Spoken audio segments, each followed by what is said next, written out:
Hello दोस्तों, राधे राधे। आप सभी कैसे हैं? तो चलिए आज आपको एक बेहद भावुक और चमत्कारी कहानी सुनाते हैं। निस्वार्थ भक्ति और महादेव का महा चमत्कार कैसे होता है, आज मैं आपको इस कहानी में बताऊंगी। तो चलिए शुरू करते हैं। एक गांव के किनारे एक बूढ़ा किसान रहता था जिसका नाम गंगाधर था। गंगाधर का दिल इतना साफ था कि उसके पास जो कुछ भी होता वह दूसरों में बांट देता। वह रोज भोर में उठता, बेलपत्र और जल लेकर शिव मंदिर जाता, निस्वार्थ भाव से महादेव की पूजा करता। उसने कभी शिव जी से धन या सुख नहीं मांगा, बस हमेशा यही कहता, हे भोलेनाथ, सबको सुखी रखना। लेकिन नियति को उसकी परीक्षा लेना मंजूर था। अचानक गंगाधर के जीवन में दुखों का पहाड़ टूट गया। पहले एक भीषण अकाल ने उसकी पूरी फसल बर्बाद कर दी।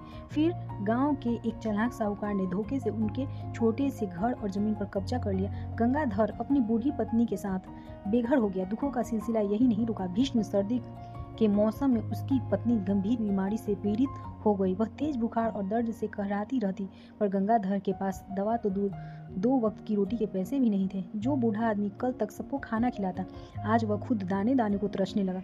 लोग उसे दुत्कार देते। जब वह अपनी तड़पती हुई पत्नी को देखता तो उसका कलेजा फटने लगता। भूख, कड़ाके की ठंड और अपनों की तरफ ने उसे अंदर तक तोड़ दिया।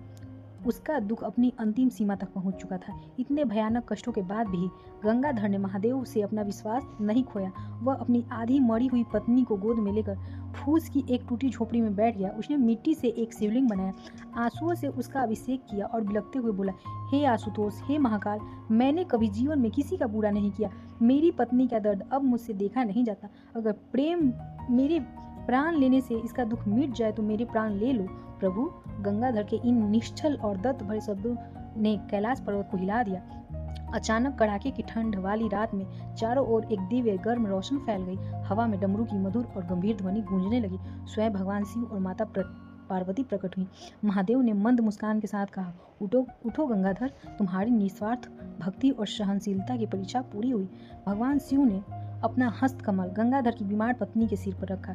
चमत्कार यह हुआ कि पत्नी का सारा रोग, दर्द और झुलसन पल भर में गायब हो गई।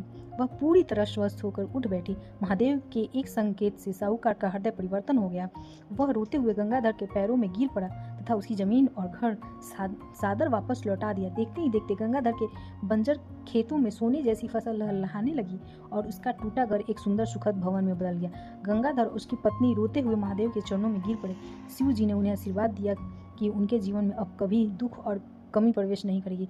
उस दिन के बाद से पूरा गांव समझ गया कि निस्वार्थ भाव से की गई भक्ति शिव की कभी व्यर्थ नहीं जाती। महादेव अपने भक्त को तपस्या के अग्नि में कसते जरूर है, लेकिन अंत में सब कुछ मंगलमय कर देते हैं। तो दोस्तों, कैसी लगी आपको हमारी स्टोरी? कमेंट करके जरूर बताएं। और ऐसे ही अच्छे स्टोरी के लिए मुझे सब्सक्राइब करना बिल्कुल न भूलें। कमेंट जरूर कीजिएगा और अपने दोस्तों के साथ ये वीडियो जरूर शेयर कीजिएगा।